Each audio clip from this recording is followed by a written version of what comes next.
I'm a professional triathlete. And I'm an age group triathlete aiming to turn pro.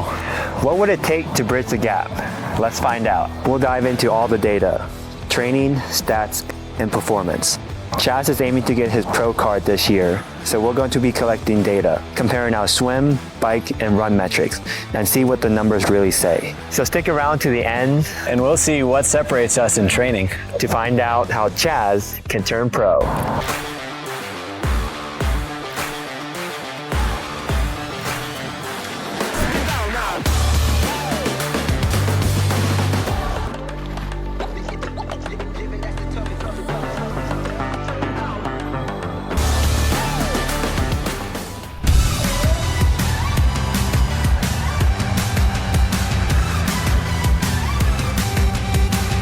The main set today was 4 rounds of 125 into a 75, and the interval were 110 for both. I ended up doing 110 and then 111 for the last 125. The 75 was just cruise, making the interval and right into it, the next one going fast. After all that, we did 2 rounds or 4 rounds of 75 and a 25 or 45 seconds each.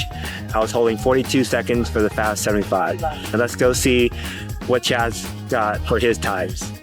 All right, so on my 125s, I was on a 135 interval. I was hitting between 130 and 132. When we broke down to the 75s, I was on a 55-second interval and was going 50 to 53 seconds. So now we can kind of see the times, what I was hitting and what Chaz was hitting, and kind of see where that gap is in correlation between my swim times and his swim time. But the swim is the shortest distance of the triathlon. So let's head on to the bike and see what else can Chaz do to bridge that gap and move on to the biking portion of the triathlon.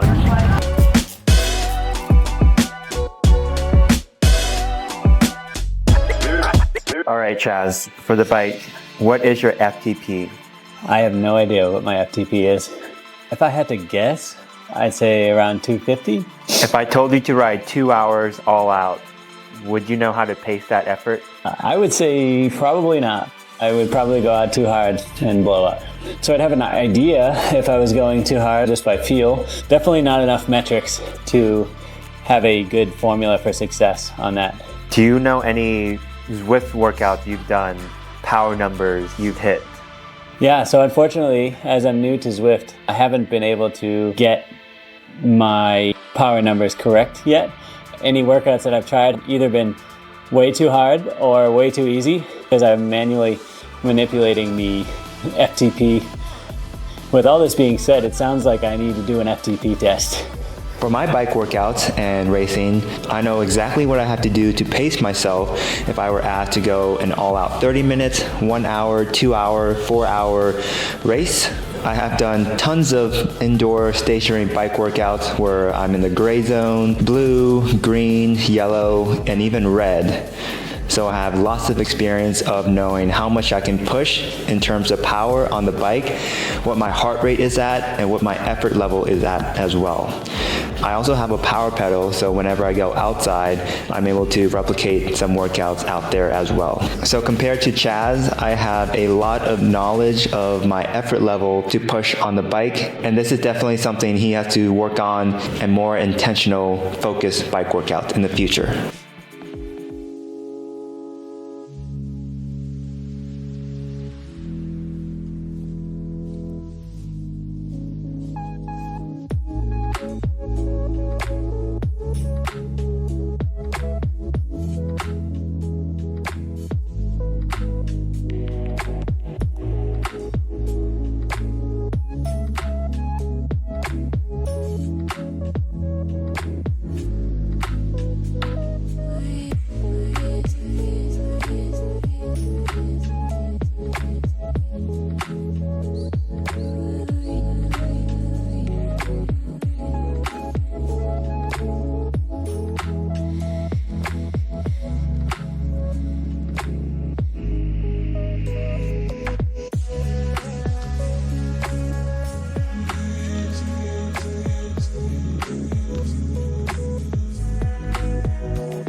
All right, just finished the last session of the day. What's your workout and what times did you hit? All right, so we had a 4x4 by 300 meter workout, and I was targeting 1 minute for each 300.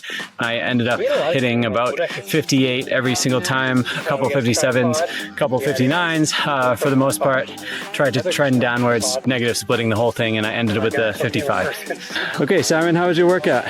It was good. I did a similar thing. I did 16 300. I did 4 rounds of 4 by 300 with only 30 seconds of rest and an extra minute after each 4. And I was hitting about 57, 58. So it was more like a 4 by 1 mile.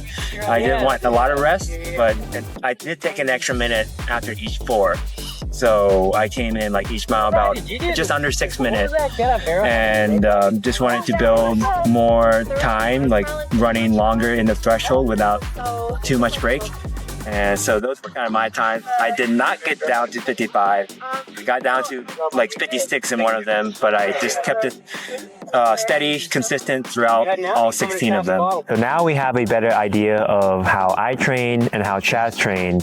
You can train at your best, have these phenomenal data in your training, but if you can't perform, you won't get the results. Well, let's get into my data and see what it's going to take for me to get that professional license and officially become pro. On the USA Triathlon website, there's a 2024 elite qualification criteria. There's A, B, C, D, E, F, all the way down to G. And it's not easy to find. So I'll link this PDF in the description below for the 2024 elite criteria, because it took a while for me to find it last year. So after taking a look at the list, we decided that I should be targeting criteria G for this year to become a professional triathlete. Criteria G states achieve a race score of 110.1488 for men at 2 events with 300 or more total male and female participants. These points can be found on the USAT rankings site, which I'll also link in the description below. So you can see the results that you have, that I have, and you can also stalk other people and see what they're doing for their races. For example, for my races last year at 7.3 Oceanside, I got a point system of 113, which does meet the pro requirement. And then Best in the West Triathlon, I got 115 points. And Ironman Texas, only 106 points because I had a bad race. So that's where I'm at, kind of meeting that minimum most of the time. And let's see what races Chaz has done and see what he should do in terms of race results and see how he can become pro. Okay, so taking a look at my results now, my best performance at a race with over 300 people was Cactus Man this previous year, and I got 92.6 points. Now that's pretty far off from 110, but I'm on my way, and that's where we're at for a baseline. We did look into this event, and the top 2 finishers did score over that 110 point mark. So now that we've got all the data, we went through all the results, we figured out exactly what I need to do to bridge that gap to become a professional triathlete. Now it's up to me. I'm starting my season off at Oceanside 70.3 at the beginning of April. Follow along to see what happens. And my first race is also Ironman 70.3 Oceanside on April 5th. Let us know if you want any more of these videos, comparison, and if you want to dive more in depth into a specific training session, comparing an age grouper triathlete to a pro athlete, and see what more differences there are. Thank you so much for watching. Make sure you like and subscribe, and I'll see you guys in the next video.